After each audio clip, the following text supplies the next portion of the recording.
देश में कोरोना के 2390 एक्टिव केस, 16 मौतें। मैसूर में 63 साल के बुजुर्ग की मौत। केरल, महाराष्ट्र में 60% मामले। देश भर में कोरोना वायरस के एक्टिव केसों की संख्या 2390 पहुंच गई है। केरल में सबसे ज्यादा 727 मामले हैं।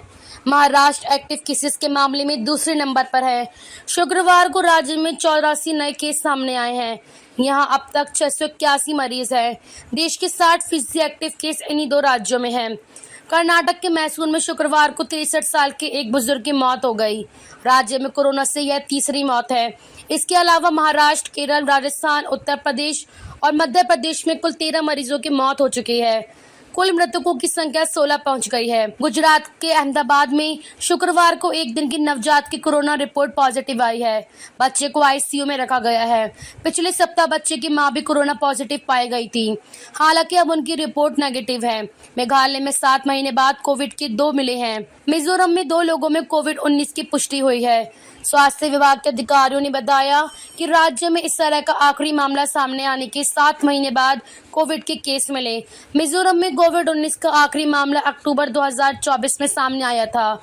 उस दौरान राज्य में 73 लोग वायरस से संक्रमित हुए थे। उन्होंने बताया कि मरीजों का इलाज आइजोल के पास पलकोन में जोरा मेडिकल कॉलेज और अस्पताल में चल रहा है।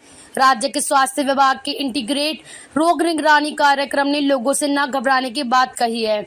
आईडीएसपी ने लोगों से कोविड प्रोटोकॉल का पालन करने, नियमित रूप से हाथ धोने, हैंड सैनिटाइजर का उपयोग करने और भीड़-भाड़ वाले इलाकों में न जाने की सलाह दी है।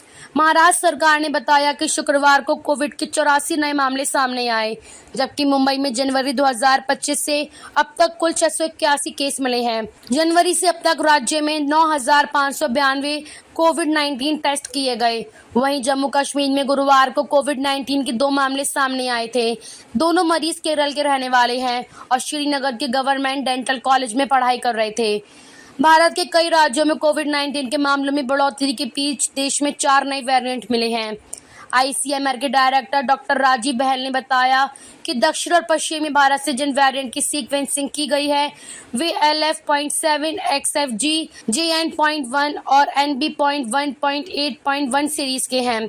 बाकी जगहों से नमूने लेकर सीक्वेंसिंग की जा रही है ताकि नई वेरिएंट की जांच की जा सके।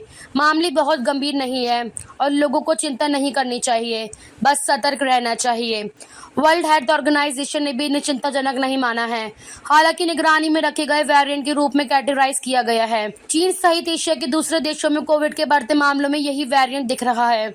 NB.1.8.8 के A435S, V445H और T478I जैसे स्पाइक प्रोटीन म्यूटेशन अन्य वेरिएंट की तुलना में तेजी से फैलते हैं।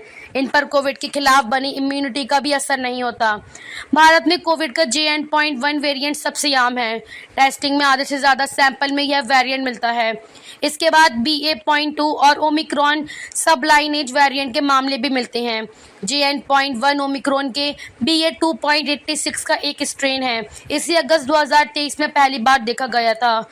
दिसंबर 2023 में WHO ने इसे वेरिएंट ऑफ इंटरेस्ट घोषित किया।